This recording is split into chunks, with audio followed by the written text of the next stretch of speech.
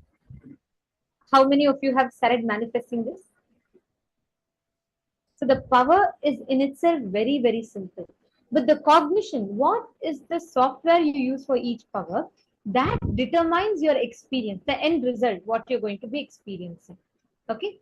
So now to all the participants that are here, we're all going to be experiencing or receiving one of the most powerful secrets or understanding one of the most important principles of life. We're going to be learning about Maya, what is suffering, and so on. And from that, we are going to now be understanding what is the exact secret, what is the base, what is Maya and what is suffering actually mean.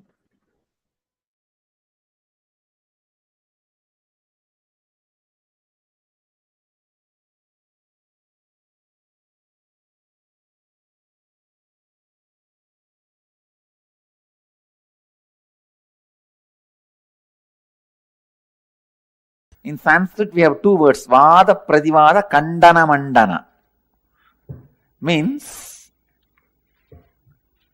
churning the logic till you achieve the nectar of understanding, realization.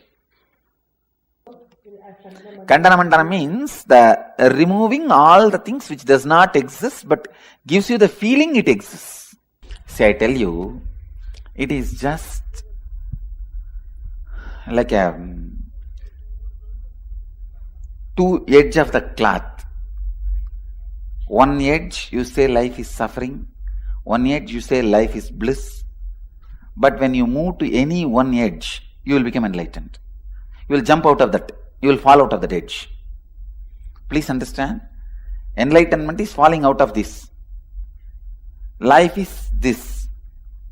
One edge is life is bliss. One edge is life is suffering. Go to any one extreme through your cognizance, you will jump out of it. You will become enlightened. Whether you believe Buddha, life is suffering, or whether you believe me, life is bliss, if you align your cognizance to that one belief, you will become enlightened. But suffering is part of life is not going to liberate you. Who said that? Suffering is part of life is not what Buddha taught. You heard. That is what you heard, but didn't see. Suffering is part of life. You heard. Buddha did not say. Buddha said life is suffering. There's a big difference between suffering is part of life and life is suffering. Align to anyone, you'll be liberated.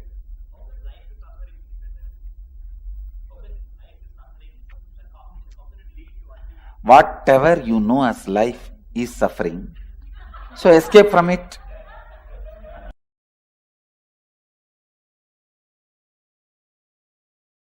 I wanted you to know some of the basic truths. When Buddha declared life is suffering, when I read that statement first, I said, no, what is this? This fellow, such a pessimist. Starting with a statement, life is suffering. Now, I agree with Buddha with all respects. Unless you learn that word first, you do not develop perseverance. Man do not develop vyavasayatmika buddhi, perseverance, unless he understands that statement. Life is suffering. Life is dukkha. See, the big problem is, when you feel life is joy, when you believe life is joy, you tend to wander. You take up one project, suddenly you feel the other project glitters more. The other side is more greenery. Wow! I think that life is more joyful, more green, more shining, more palabala. Let me jump. You jump there. From there, when you look at the other side, wow, that looks more shiny, more beautiful, more powerful, great. Let me jump there. You jump there. Markada Vairagya. In Sanskrit, we have a word called renunciation of the monkey. Monkey renounces one branch to catch other branch, but it doesn't stay with that branch. Within 2 seconds, it catches some other branch and renounces this branch also. Margada Vairagya. Renunciation of the monkey. No? When Bhagavān Buddha says, life is suffering, his first statement is that only. Life is dukkha. Suffering. I attest, I second his opinion. Only when you understand life is suffering, you learn perseverance. When you take up a project, when you face suffering, you'll understand, hey, life is suffering. Let me stand with this suffering, with this project and see the end of it.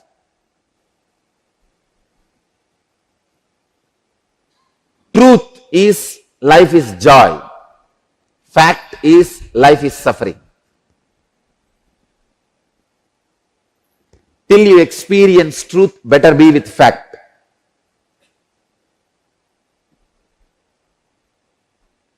Vyavasayatmika buddhi keha kurunantana.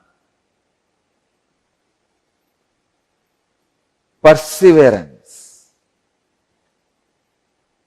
in any level, in any project, whether it is the inner world or outer world.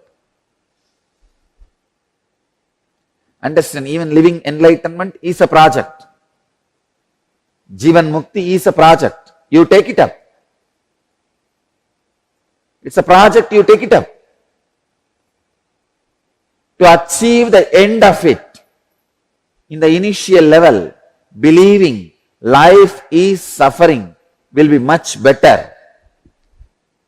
Because you will have perseverance. When you face different sufferings, different problems,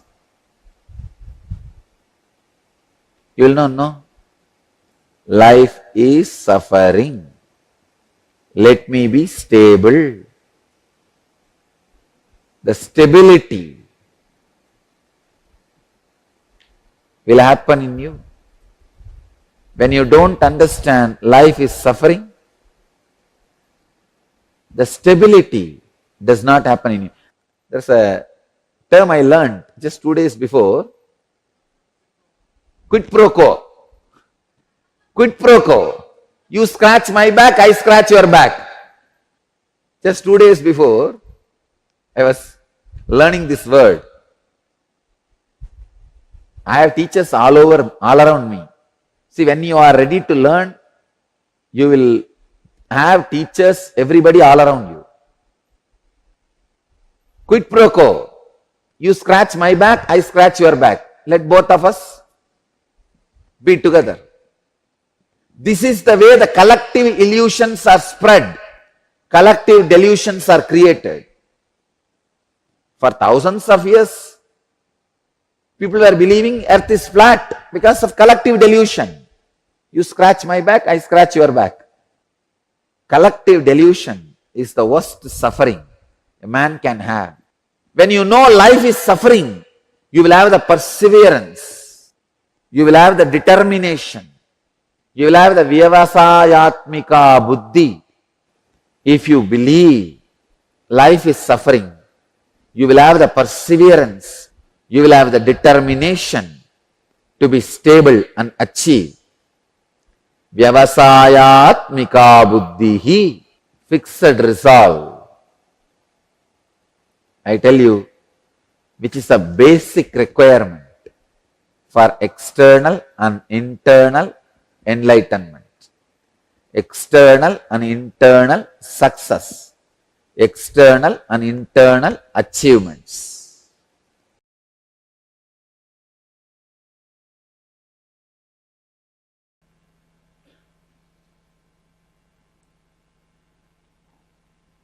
Once actually I landed upon a very deep, strong, sacred cognition in my life that I cannot be hurt. I cannot have any pain. I am the Atma. Atma cannot have any pain, suffering, nothing. It is pure space. It was so powerful and so strong. I went and took the knife and cut my thigh to check it. A child will not have a guts to take a knife and cut himself to check. Understand, I tell you, the power of the cognition was so much. I could not control myself testing it on me because I was too excited. Of course, I needed few more understanding. See, when I am the Atma, soul, I am not the body, and I cannot be destroyed, I don't have pain, I am beyond sufferings, then I should have tested that on my Atma, not on my body. I have tested it on which something I am not. See, the experience is sitting in the Atma, the cognition is sitting in the consciousness. But experimenting, I am doing it on my body. That understanding I gathered little later. But that cognition was so powerful. Even when there was a pain on the body, I did not feel bad for what I did. I did not feel bad about testing it. It was such an ecstasy. Wow, wow, wow. Like a long journey is over. Now I don't need to run around anywhere here and there. I am that rest, that restful awareness, that cognition was such an ecstasy.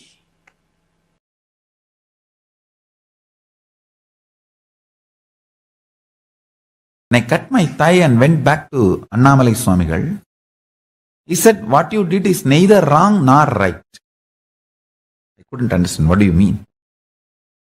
He said, because of this cutting yourself, you got the click. Ultimately, that you are not the body. Actually, after that only he gave me the initiation into that Aham Spurana. The methodology of the Aham Spurana by great incarnation, Ramana Maharshi. It was transmitted to me by Annamalai Swamigal. So Ramana Maharshi is my Paramaguru. Annamalai Swamigal transmitted that Aham Spurana, Anubhava into me, and which became reality when I was 12 in the Pavazhakundru. After that, once Annamalai Swamigal was telling me, now understand the thing you did, cutting your thighs, neither right nor wrong.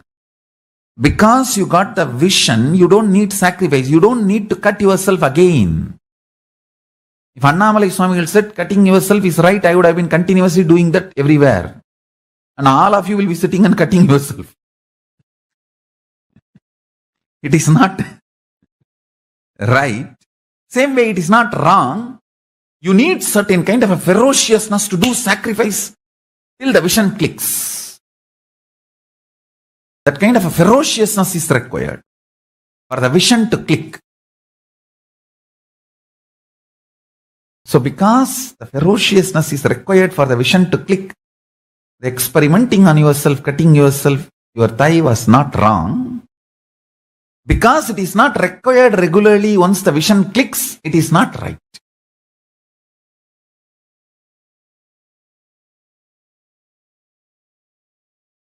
Understand it properly. Sacrifice is required only till the vision clicks. Once the vision clicks, you don't need sacrifice. Because living enlightenment does not need sacrifice. It only needs the vision clicking in you.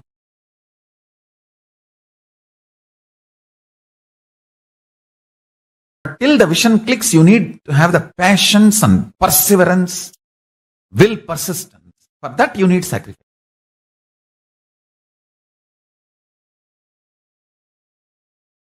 Shivajnana anubhuti, Shivajnana anubhava, Paramashivajnana anubhuti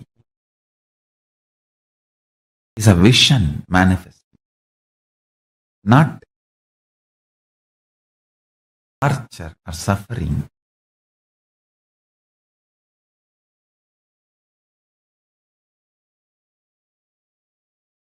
The fundamental cognitions are the principles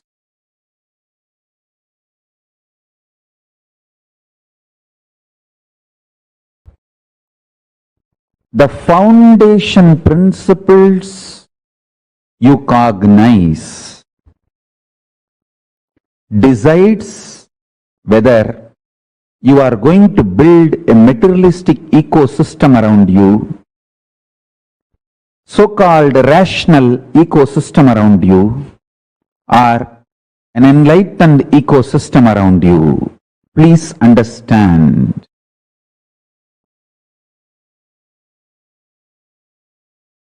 All the so-called conclusions of the science and rationality is not rationally rational or scientifically scientific. All the cognitions, politicians, social leaders trying to infuse into you are not absolute truth or absolute right. Understand? Neither the cognitions are absolute truth, nor they are rationally rational or scientifically scientific. But unfortunately, the cognitions you cognize decides the quality of life you are going to have. Understand?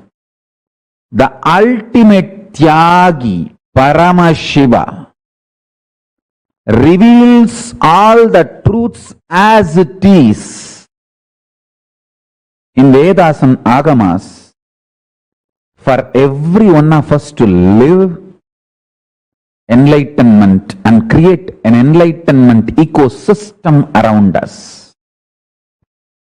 Please understand.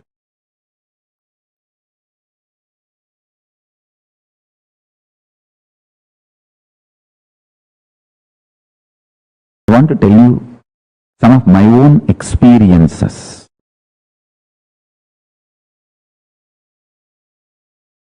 If you cognize life is pain, you are going to go on create pain. If you cognize life is bliss, you will go on be creating bliss. If you cognize life is hard work, you are going to go continuously going to create hard work. If you cognize life is joy, you are going to continuously manifest joy. The good news is cognition is conscious process.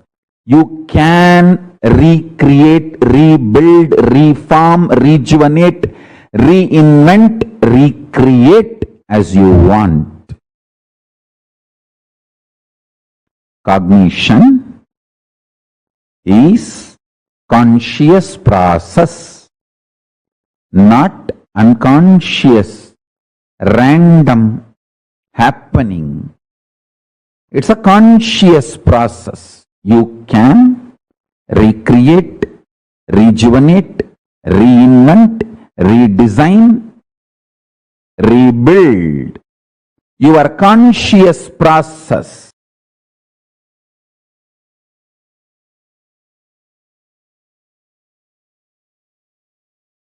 Devils, demons, rakshasas, rakshasis.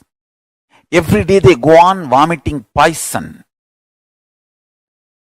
Then they also start attracting the people who are waiting for that poison. Understand, it is all about the frequency, the vibration for which you are waiting. Universe scatters that to you. If you are waiting for frustration, negativity, Kalabhairava sends that. If you are waiting for enlightenment, positivity, powerful cognitions, Kalabhairava sends you that. I tell you, if you taste the Sattvika Ananda, means the bliss, powerfulness you enjoy when you empower others. For example, every day, all these deep secrets, the sacred secrets, powerful truths, I go on reveal. Every day people apply that in their life and they feel empowered, joyful. When I see their smile, I feel the joy of existence. And I feel empowered. I feel I should teach the truths more and more. I tell you, hard work gets you more hard work. Happy life gets you more happy life.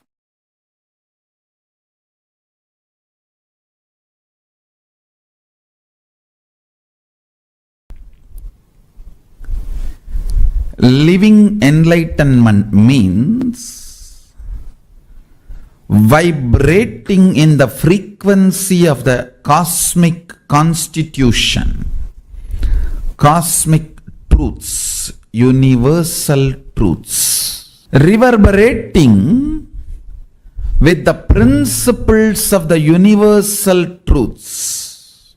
You need to understand, when the universal truths become the source cognitions for you, when you start reverberating with the universal truths, cosmic constitution, the ultimate cognitions, Paramasatyas,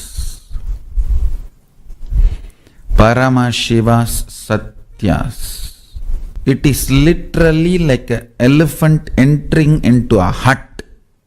Paramashiva enters into your ignorance and shatters it.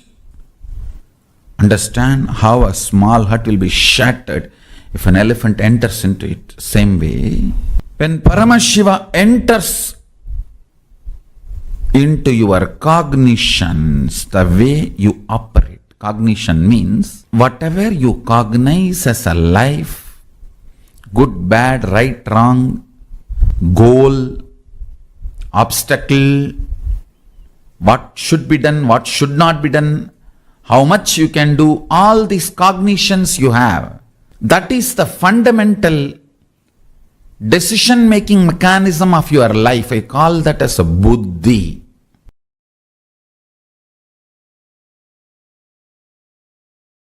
I can give you one small example.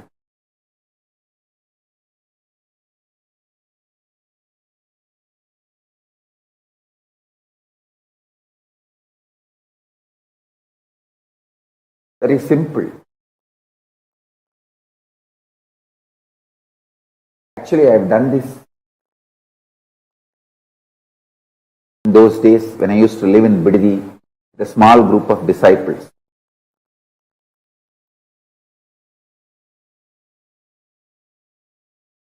Even now, our Kailasa Vasis in Bidadi can try this.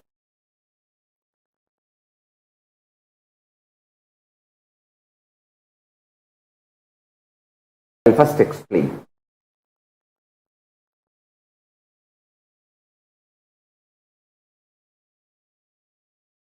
If you sit in front of our banyan tree, under a banyan tree, and few people sitting in the Sabdarishi rocks in Ramanagara hill. In the Ramanagara hill there is a 7 rock under which there are caves where all the 7 rishis lived. Sabdarishis, even now they are living. That 7 rocks represents 7 Sabdarishis. It is their energy field. Few people should sit under the banyan tree and few people should go there and sit. And you can have a telephone connection, conversation. Just have that fork. You call that spoon fork, vibrating fork. Keep one fork under banyan tree, tuning fork. Keep one fork in that rock, the Sabdarishi rocks. Just vibrate the tuning fork in banyan tree. You will see that the fork on the Sabdarishi rock will vibrate intensely. You can try it today. You can video record it.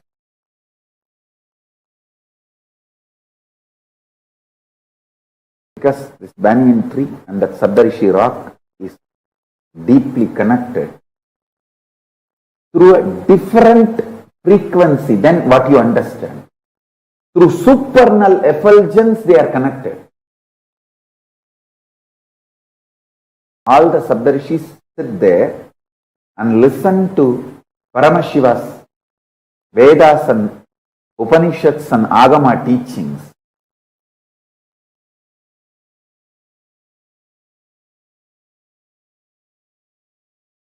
The tuning fork, the resonance, matching a frequency will simply happen between our banyan tree and that Sabdarishi rock. You can check it. I think the distance physically maybe 2-3 kilometers. At least 2-3 kilometers. And I am talking about the air distance, not through road. By air, it must be at least 2-3 kilometers. But this tuning fork will vibrate the frequency for the 2-3 kilometers without any time gap.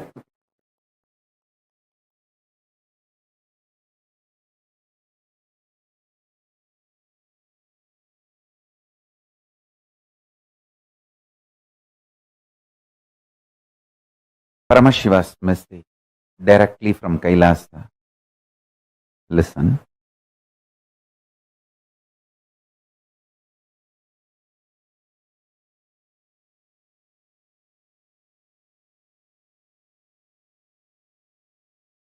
Time and space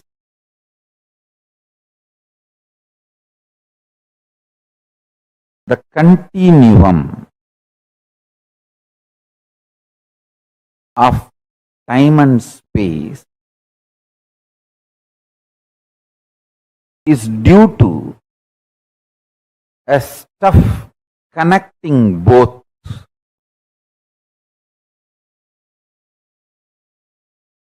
That stuff is called Maya Tattva in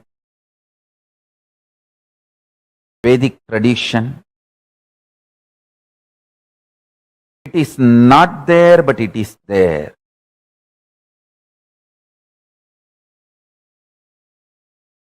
Because the time and space, both the dimensions, do not have a clear border, kind of a watertight compartment border. No.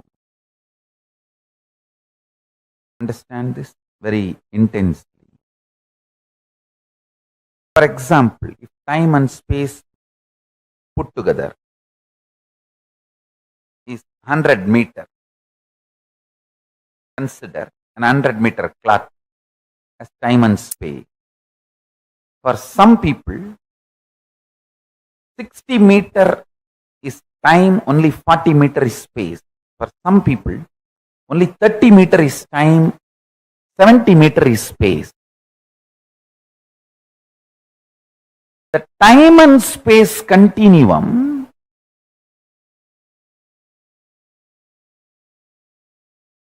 and the way it exists as reality for you is not the way it exists as reality for others. That is why some people are so excited to wake up in the morning.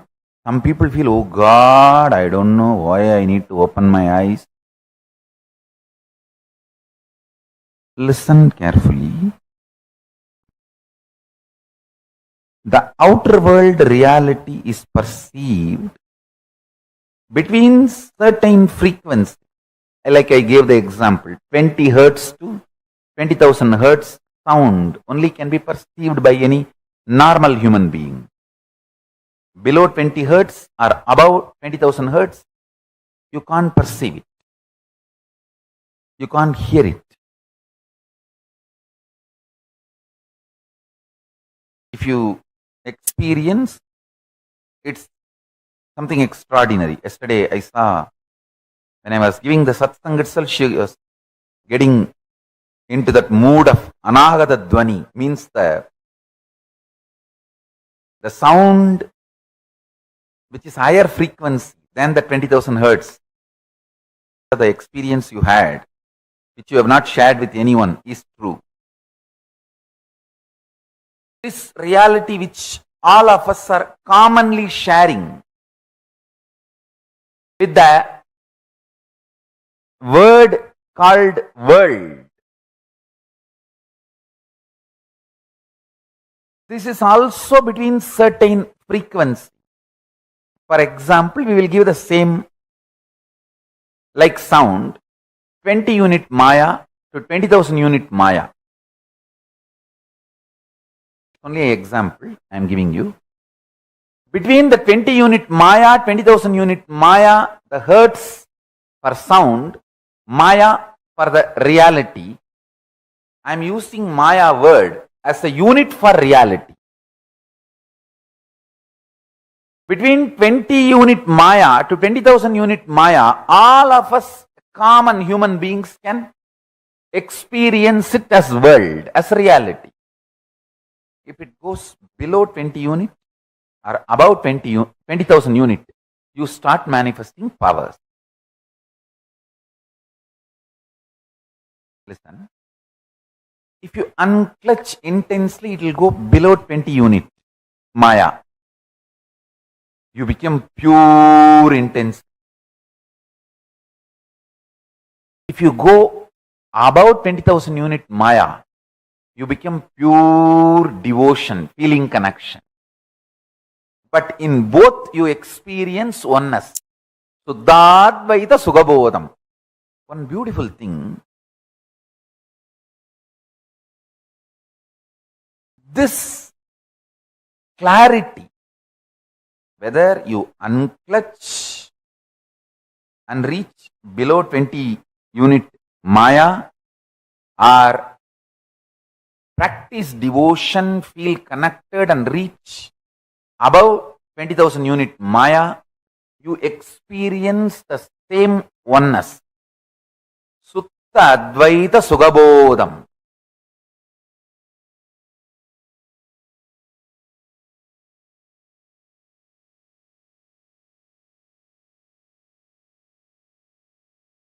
If I initiate you into power manifestation, your whole body, mind, starts getting grounded in that oneness space, Sutta Advaita Sugabodha, what you manifest is Shakti, not ordinary Siddhi. Because in our power manifestation, the more you practice, more you get grounded.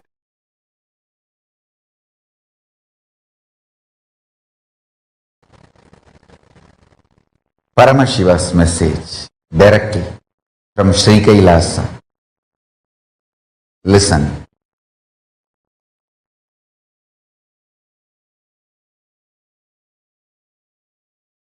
The scene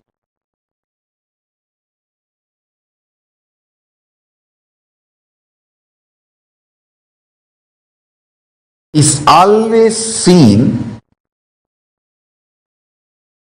based on the frequency and quality of the existence of the seer. Seen is always seen based on the quality of the existence of the seer. The core of the seer chooses the quantity, quality, impact of the seen on himself and on others, who sees as part of his seen. Understand? Even what you think as others is part of your seen. So the base for the existence of your first person, second person, third person, all the three are the seer. Do not try to make the seen absolutely independent of the seer by dissolving the responsibility of the seer and the impact of the seer on the seen, whether first person, second person, or third person. Listen. I'll expand now. Fundamentally,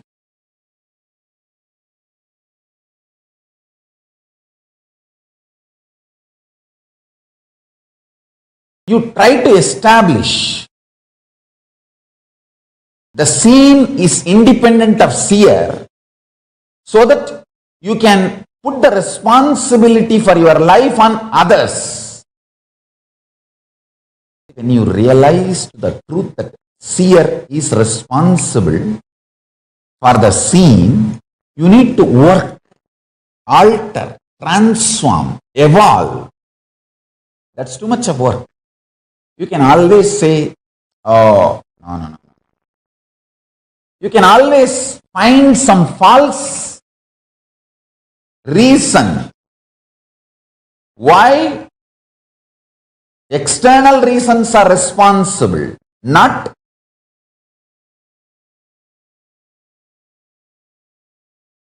your internal existence. So fundamentally, you try to build a narrative, grand narrative of the existence is independent of seer.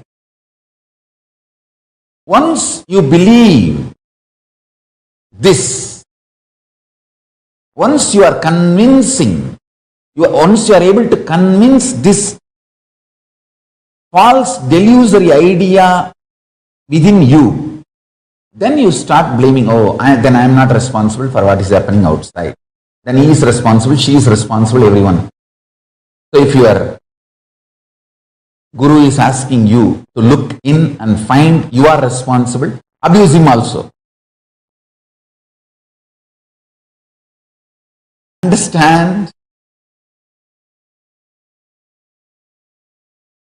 fundamental delusion is making the scene independent of the influence of the seer. Then the seer can claim always victimhood. Understand? Unfortunately, the cosmos will make you a victim if you continuously claim victimhood. Fortunately, cosmos will make you a leader if you continuously claim and realize that you are the leader and responsible for everything. That's the beauty of life.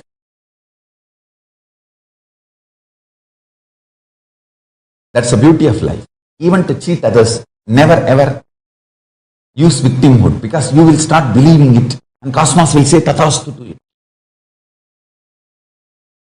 Never. Never do that mess. Understand? This one curse I will never want even my enemies to have, even people who cherish enmity towards me. I will never want them to have this suffering. Feeling that they are victim of the universe or the cosmos or the humanity or the whole. That's the worst hell.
Very beautifully, Swamiji explained to us about what is the secret of Maya and how, by understanding how the Maya functions, how the suffering functions, we will actually be able to come out of the suffering we are in, come out of the Maya that we are stuck in.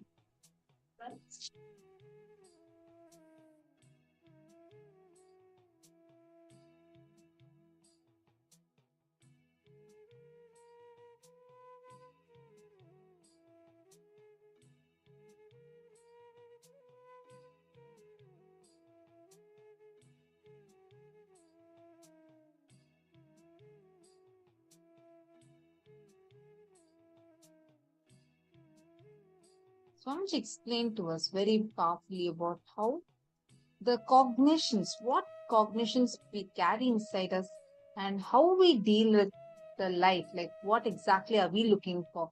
All these things matter about how this Maya or suffering can inflict upon us. When you think you're a child, that moment you think your whole life is going to be your childhood, and a toy is going to add so much of joy, and we'll feel like this toy is going to be there with me forever, right? So all our fear, greed, everything that we have will be centered upon that. Even if someone takes away our toy for a few minutes, we will feel like as if our whole life is being taken away. All your fear, all your greed, suffering, pain, pleasures, whatever we call as life, the guilt engram, if you see, it's just with a short span of perception of what we think ourselves. We never look at the whole life and plan with the whole life. The first thing we need to understand for this is centering ourselves based on what our life is going to be established and running up. For example, when we say suffering, if you see, all these sufferings are also from a limited understanding of what we cognize as life. Now, whatever cognitions we are cherishing from this limited time frame, when you are now, you might find it silly, but when you were a child, that toy meant your whole world, right? Right now, we feel, oh, my wealth, this is my relationship, all these different things are what is my whole life. First few minutes you need to spend with yourself and do kandana mandana, means contemplation. And actually, Vakyatasadas, where what exactly am I being established on? Removing all the things which do not exist, but giving you the feeling that they exist. For example, whether the reactions that we hold against each other, whether the cognitions we hold against each other, or the perceptions we carry about people, life, all these things are the things that are not existential, but gives us the understanding that it is existential. Spend a few minutes and look in.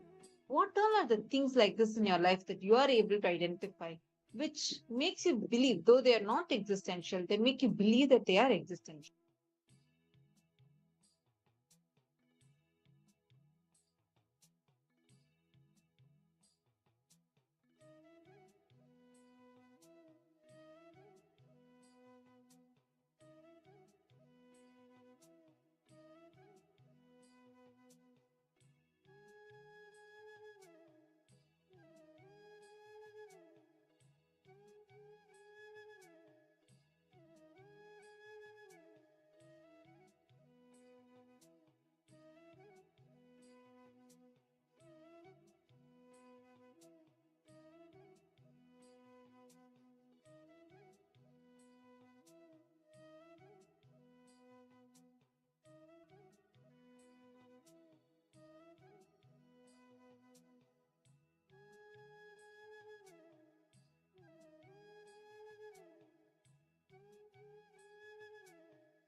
Hope all of you have finished writing down.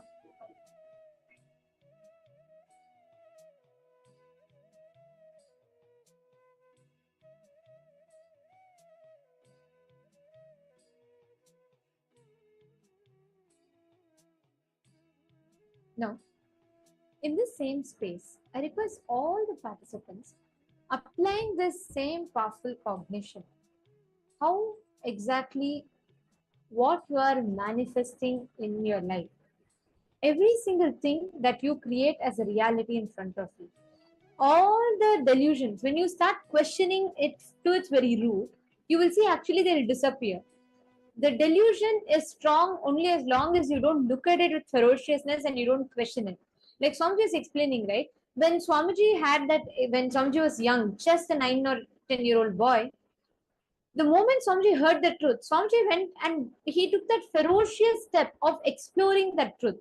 Of course, doesn't mean we all need to cut our ties, but it's that ferociousness, the intensity of the seeking. Swamiji said that very moment, the concept of pain or suffering that we'll have to endure was completely removed from Swamiji's system.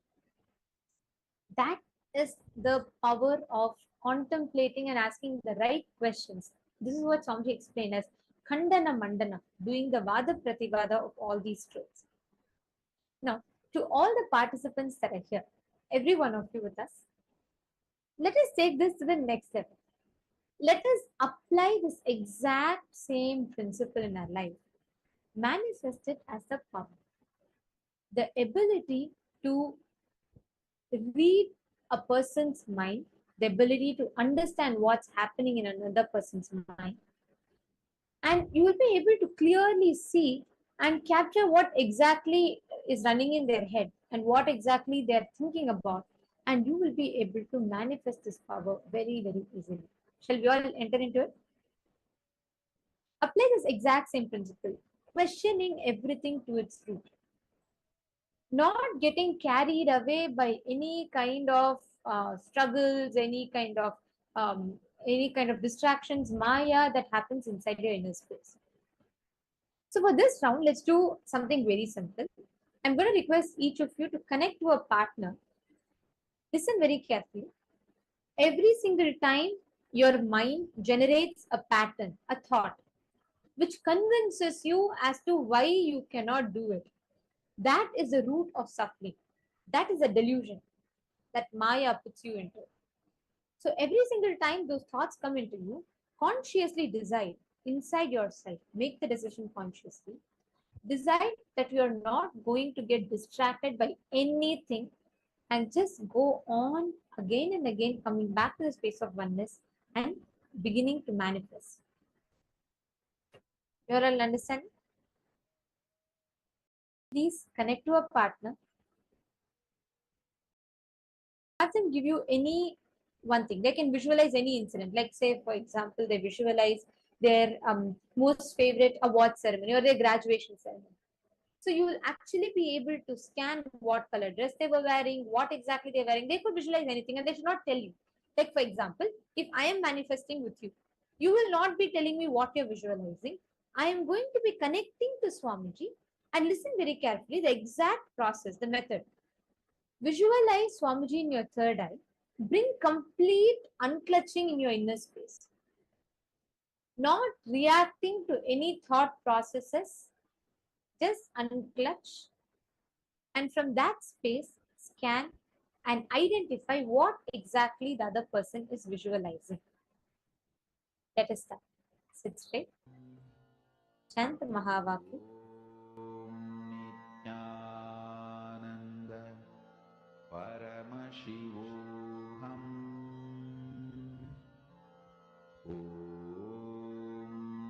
Nithyananda Paramashivoham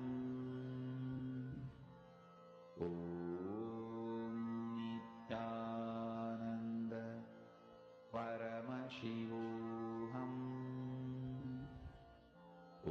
So I have a question from one of the participants here, Nithyananda. Okay, so Ma Anisha, right? Ma Anisha has asked a question saying, if we are going to be able to read another person's mind, then Does that mean we can read it without the other person's permission, or do we always need other person's permission, or can we do it without another person's permission?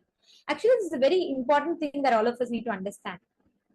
The power of mind reading, the power of body scanning, the power of remote vision, all of these, listen very carefully, Ma, Anisha and Ankita. The software, the way the software is designed, like for example, I'll give you an analogy to understand. We had ChatGPT, right? ChatGPT or Bard or any of these, right?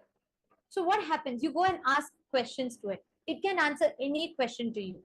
But the software of ChatGPT or Bard or Meta is designed in such a way it will not entertain any inappropriate question. It will flag up certain words. It will not respond to a certain questions. It will tell, okay, this software will not is trained not to respond to these type of questions. Correct? Same way, the way Swamiji has designed this power manifestation, it is designed in such a way that you cannot infringe anyone's privacy. See, technically, if you see, then with all these powers, anyone walking on the road, you can simply scan them, you can scan their thoughts. No, actually, it will never work like that. If you're going to scan another person, you should always get their consent. The software does not open without you allowing or requesting the other person's consent and them allowing you. Actually, we tried this. There was once this person, someone had come and asked me to scan something. And so I always, when I close my eyes and scan, I'll be able to see it very clearly. That particular day I had scanned, I closed my eyes, I scanned, it just never came. It was just black, like it was just black, okay? And then I tried so many times to scan, I could not see. And then this person, Nadinwasi, was shocked. The person who came and asked me and said, how come you're not seeing? I said, no. Then they asked me different other questions. I was able to see that. But for this particular thing, I was not able to see. Then we went and told this to Swamiji. And then the first question Swamiji asked was, did you guys ask the person's consent? Then the person who asked me the question, she said, no, Swamiji. Swamiji said, because of that, the automatic software has locked the access to that, because of which you will not be able to see or scan or identify what exactly it is. That is why power manifestation, it's like a complete science. It's a 100% authentic science, which will not enable you to cause any kind of a gap of someone to be able to use that loopholes. There's nothing, there's no loopholes. So it's a very authentically designed foolproof science. You understanding? Mankita and Anisha?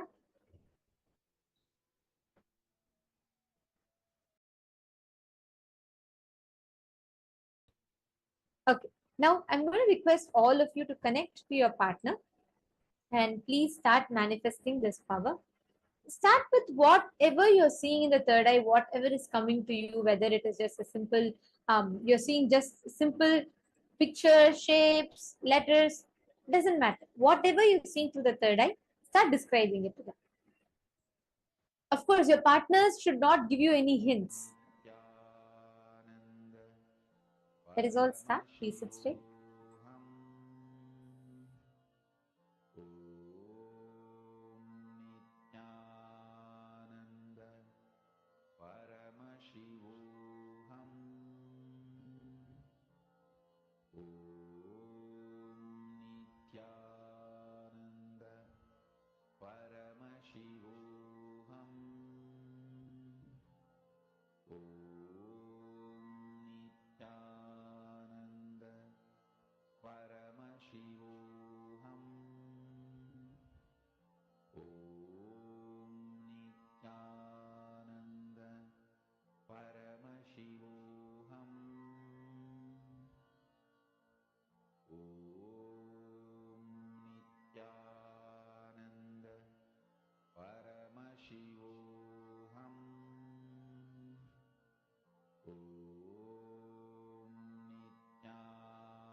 Om